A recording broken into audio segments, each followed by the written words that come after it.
Hello, my name is host Eric. I'm the host of Talking with Famous People, and I want to begin this episode with the simple question of how do different types of individuals validate conclusions differently. So, for example, if I'm going to prove myself right to an INFJ, I need to show the INFJ that a lot of other people are like that thing, because they then will say, okay, there's an extroverted feeling thing going on here, and that's ultimately deciding factor as far as the judgment. You don't think so? Well, look, I mean, I'm not talking about a policy type of thing. I'm not talking about, in this instance, I'm talking about personal stuff, okay?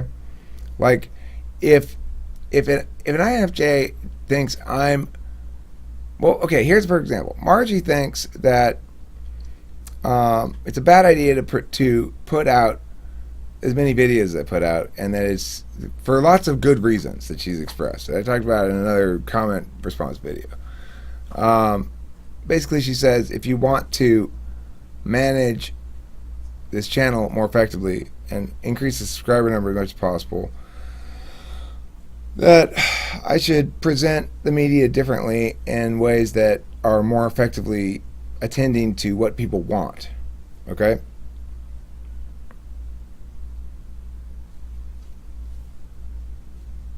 I'm giving you a example right now, Eric. I'm talking specifically about this sort of thing. Many of the realities that somebody might disagree with about personal life decisions, like what should I engage in here, and or predictions about this is a good course of action to take because it's going to produce results or something like that. That those kind of issues are ultimately, in the INFJ's mind, determined by, you have to have some scorekeeping method, right? What's your scorekeeping method for whether or not it's a good idea for me to go to the beach this weekend or stay home and do this home improvement project? What's your valuation system? I shouldn't start with INFJ because that led immediately to conflict there. This is not supposed to be an attacky video at all. It's just supposed to be talking about each type has an ultimate valuation mechanism that is the final determinant on something. Everybody can be wrong sometimes. Everybody knows that they themselves can be wrong sometimes. Everybody's had the experience of believing something for a while and then eventually going, oh shit, I was wrong about that. Even people who are really stubborn, if it's a small enough thing, even they can admit sometimes that they're wrong, right? So what is then the final validating factor for when somebody comes around and says, all right, this is the final decision on this? So, for example, in a lot of things, it's really easy. If I say, oh, I'm going to open a debate school, and people in my life tell me, you're crazy, you shouldn't do that, that's an awful idea that you're going to do right now, you won't ever make enough money doing that, and blah, blah, blah, blah. Well, then the metric, the rubric for who's right and who's wrong is really, really simple. If I make money, then I'm right. And if I don't make money, then I'm wrong. And nobody's going to fight that point. If somebody said to me, as people did, that I can't possibly make money running my own debate school, that there's not enough market for that, that nobody would pay me to do that in the way that it's like I need to work for this other place because there's marketing that's necessary and yada yada yada. And I was trying to explain, no, I don't have to do all this marketing. I don't need to have advertisements and all that kind of stuff. And no, I don't need to have my own building. And they just refused to believe me, right? That what I was saying was impossible. Well, ultimately, they said, yeah, I was wrong about that. Because at the end of the day, if you're making a living at something and you're making more money, then you are making more money, and there's no denying it, right? So you got to go, okay, yeah, I was wrong. It's a clear valuation metric there. It's money talks, bullshit walks, right? But most things don't have that kind of clear valuation metric. Most things have a mushier one. So, what makes that final decision-making process for most things, for most types?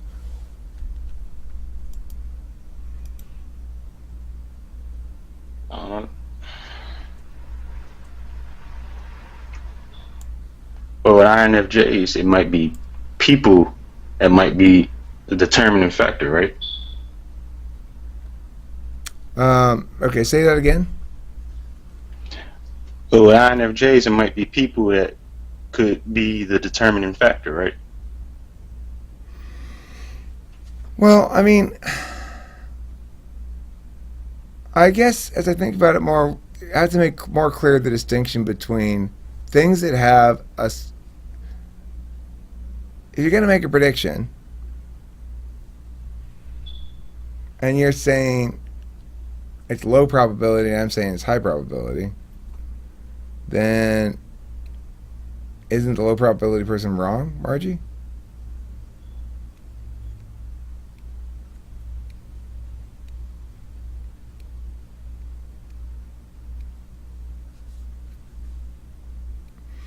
Is it possible to determine whether they're right or wrong?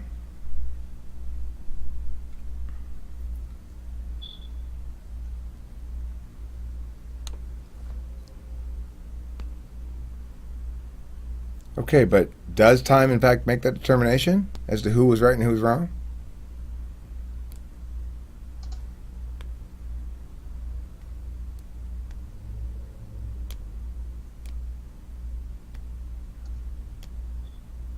I mean, because remember, you're not just making a descriptive statement that, oh, it's low probability. You're actively dissuading the course of action for the purpose of saying, and the justification is that the thing you think is going to work is not going to work. And so you might then later say, well, I just made a claim about probability. It turned out it happened. It doesn't mean I'm wrong. It was low probability. It did happen. It was low probability to happen, but it did. Okay, lucky you. No, that's not how it went down at all. You were wrong as to whether it was a low probability. Not you, Margie, obviously, but and my point is that the reasons why I was telling you it would work is the same reasons that they did work. And you know, when we were having this dispute over what ought to be done, if I had listened to you, I would have been making the wrong choice. Right? It's not just a descriptive thing, it's an advocacy.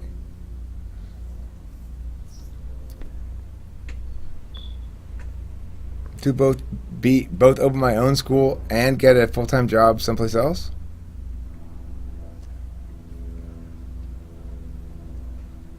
I mean, first of all, I'd be competing against myself, I guess.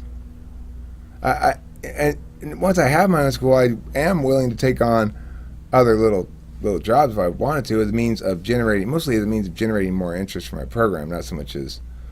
No, we're talking about the debate school, and my point being that he said it's not going to work. You're not going to be able to make money. You need all those marketing apparatus and stuff of the business that you currently are working for, and unless you don't have the resources to put together the team necessary to build this business properly, well, yeah. I'm like, it doesn't work like that, dude. You know, it didn't agree with me. Assumed I was crazy. Insisted I was wrong. My point is, what ultimately came to be the determining factor for that was money, right? His point was I wasn't going to be able to support myself. My point is I'll make more money. And I was right and he was wrong.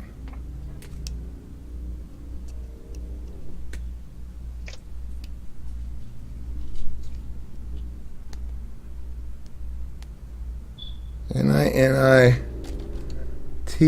convinced an INFJ to choose the more positive, probable vision of the future using logical consistency as the deciding factor. It doesn't work, though. That's the annoying thing. It doesn't work. That's not the way to do it. You've got to convince them that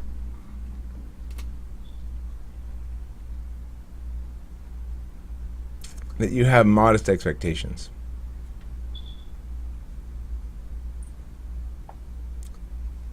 that you're being careful enough. That's what they want to be convinced of, that you're not being arrogant or anything like that. So, but of course the problem runs when this happens. You're not going to be able to do that. You're not going to be able to make any money doing that. Well, yeah, I will. Well, why? Well, then I have to give reasons why, right? And then it's going to sound like I'm being arrogant or something because I'm talking about why I'm going to be able to do this, even though I understand his objections about the notion in general. That, yeah, in general, you're right. Somebody wouldn't be able to make a living doing what I'm talking about doing. Right? That you can't make a living, Eric, without any sort of administration team put together, without a building, without a business plan, without blah, blah, blah, blah, all this other fucking shit. Normally that would be true. But if I have to explain to him why it's not true for me, then I'm going to get accused of being arrogant. Because, why? Because I have to explain why I'm different. And then that's not going to be like, because I'm shitty at what I do. That's why, Corey. Because I'm super shitty at it. See INFJs? See the problem I have? See how mean you are to me?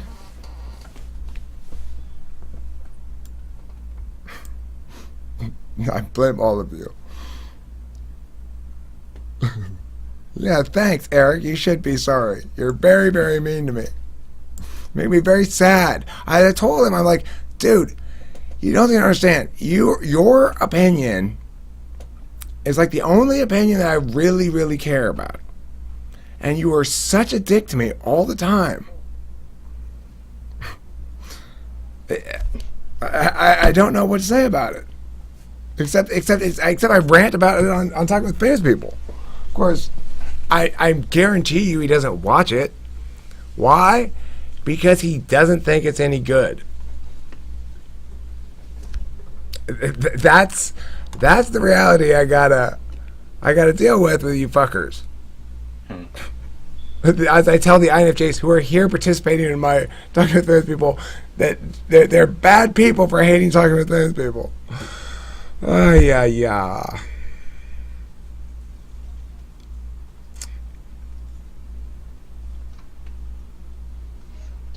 Yeah, I think you're right, Margie. I think I am overreacting and shouldn't take it personally. I agree with you.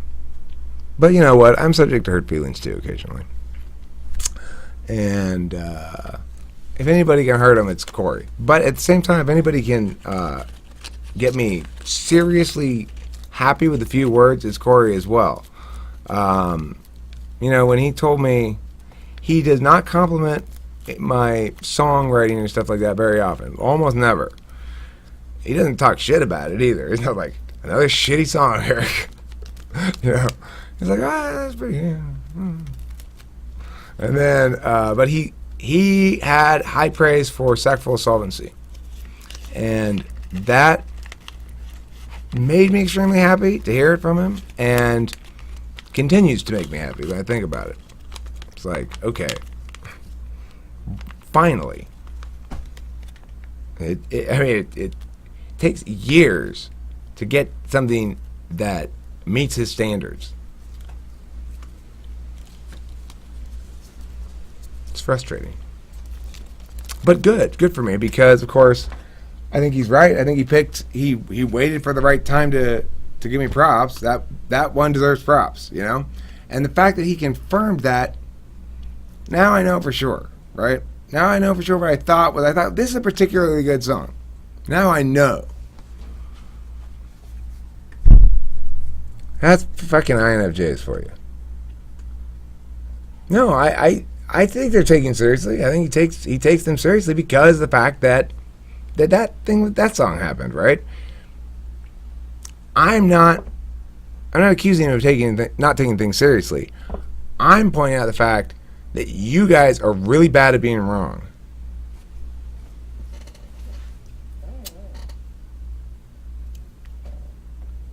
You're really good at being right.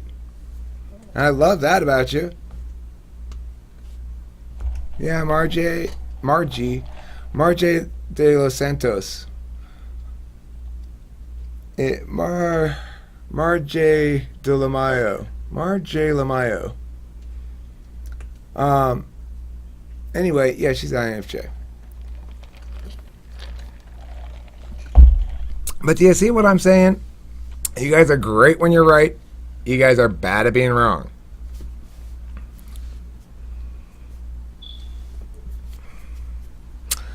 Yeah. But I mean, I will continue to say the following thing, which is, I've said from the beginning. The type I feel most comfortable deferring to, in terms of their judgment about shit, by far is INFJ. And I will generally defer to their judgment about most things, most of the time. I think they probably know better than I do, because why? Well, I got a lot more possibilities in my head about this thing than they do, but the one that they're talking about is the right one, the truth. So, you know, almost always. So, yeah. Anyway, that's my take on that. Great people, bad at being wrong. I'm good at being wrong. I'm really good at being wrong. I can be wrong and just be like, yeah, okay, you got me, I'm wrong. Not always. Sometimes I'll get caught up in the moment and get a little defensive and shit like that. But usually.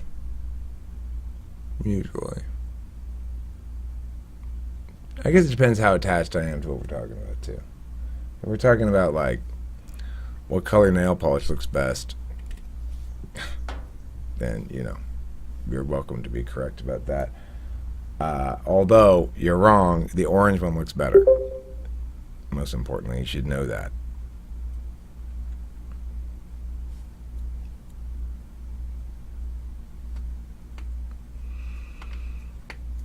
Get out of your heads, huh?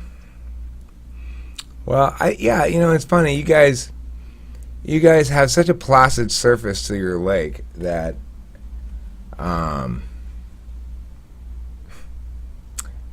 it seems like it must be quite comfortable in there from the outside. But I know that you guys have your own struggles too. It's just you don't like other people to see your struggles. I don't have any. I think you also may find us appealing because, at least, I think you see ENTPs as real, as not faking it, you know? And I think INFJs hate it when they see people as faking it.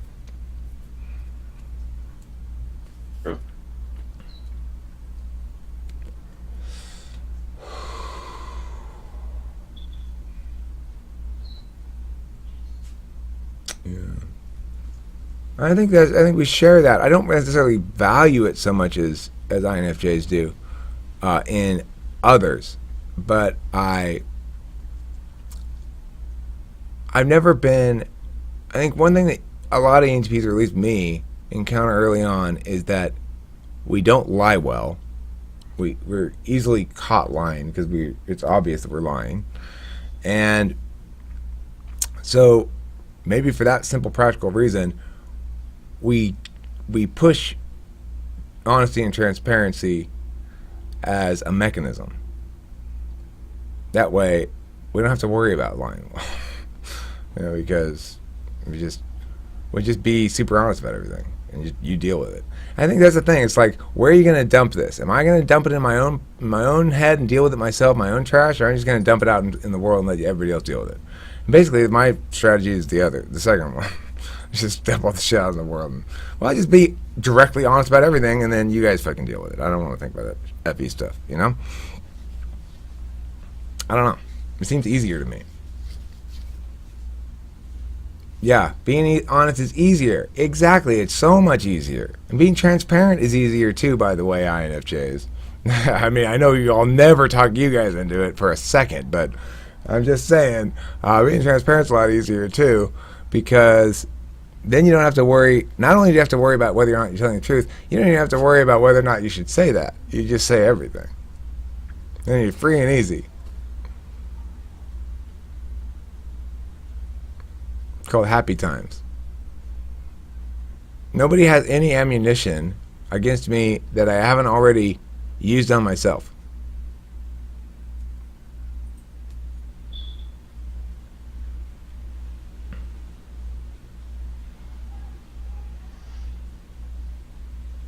I could be wrong, but I think George Carlin was an IN or an ENTP. Probably an ENTP, maybe an INTP. It's hard to tell when you're performing. INTPs and ENTPs look almost the same.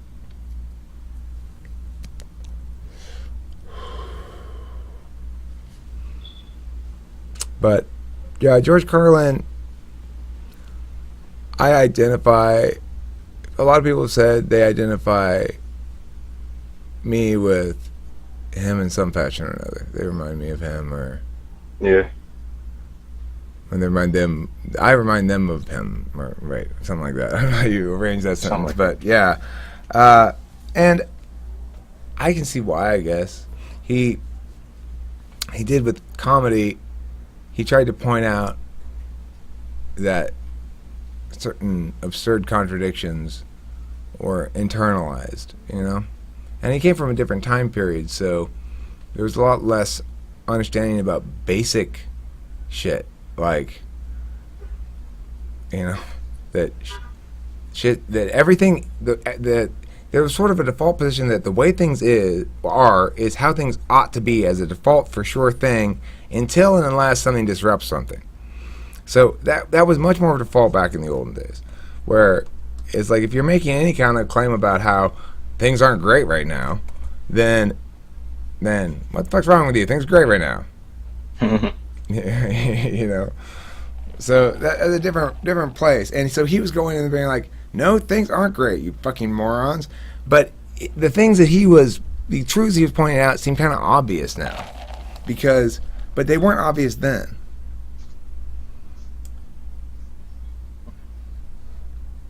Okay, there's a bag of marbles. 8 yellow, 3 red.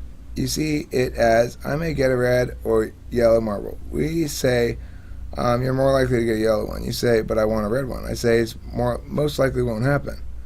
Then you pick a marble and it's red. Who was right? Well, but my point is that when I was explaining it to you in the beginning, I was pointing out the fact that there are in fact 8 yellow and 3 reds, but I'm trying to pull a yellow one. And you're saying there are more reds than yellows. And then that's what we disagree about. Okay, well, we disagree about how many yellows and reds there are. So when the results come back that suggest that the warrants you were giving, the reasons you were giving why there were more yellows than reds and more reds than yellows, were actually in contradiction, direct contradiction to the warrants I was giving as to why there's the opposite. And in fact, then when the procession of events proves that my reasoning was upheld and your reasoning was dashed to the ground, then your conclusions about how many of which color marble there were in the first place were in fact unjustified, and therefore your probability claim was wrong.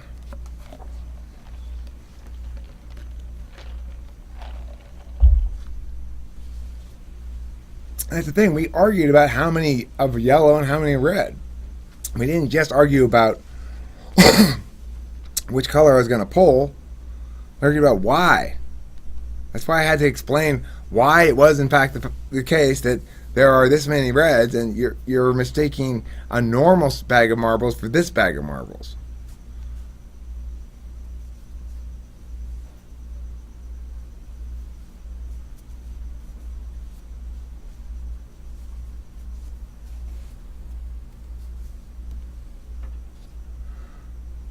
Well, I'm saying your story is not the story I'm describing. Your analogy is a bad analogy. It breaks down because we had the argument about how many color marbles there were. So in other words, he'd say, look, here's the reason why there are only 1 chance in 10 that you're going to have this work, Eric. I'd say, no, actually, your reasons are wrong. Here's the reason why it's 9 chance in 10. And then we go back and forth. I agree that nothing is a sure thing. But I think it's fair to point out that there's dispute about that was what the dispute was about, was what was more probable.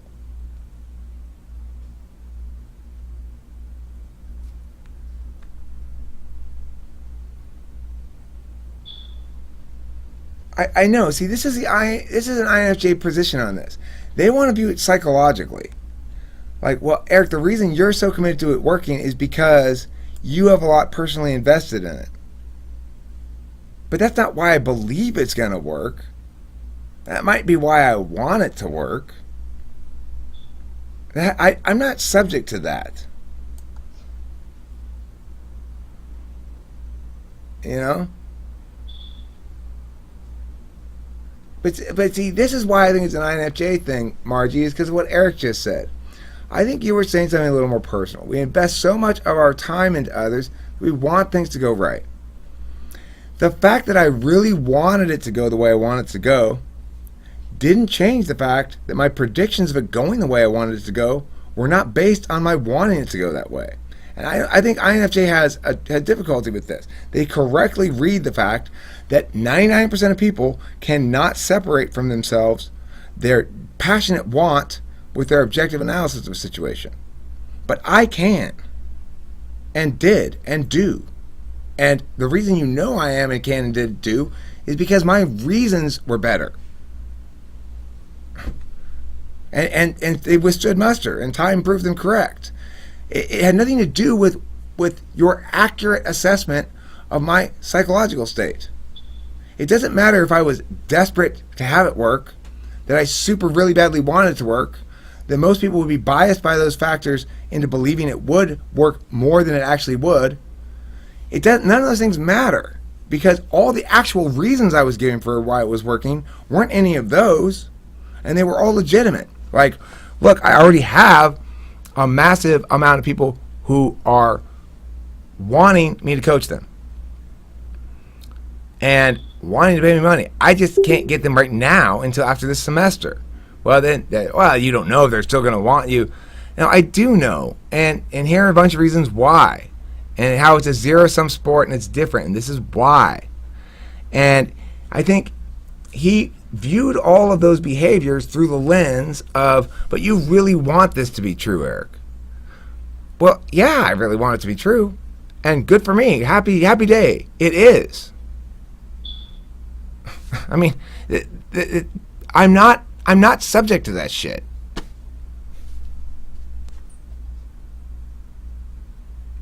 I have a lot personally invested in him. We both have a lot personally invested in each other. Our lives have gone alongside each other for the last 20 years or so. We got married at the same time, with kids at the same time. Our kids grew up together. We lived in the same city. We lived together in a house in Eagle Rock before we respectively at somewhat different times got married and moved out into shit. You know? Yeah. Well, I think my assessment is most right. That it's this thing where you guys view it through, first and foremost, through your correct intuition about the other person, their motivations, their emotional state, and stuff like that. And you can't see how somebody motivated by apparently such the wrong emotional reasons could be making arguments unrelated to that.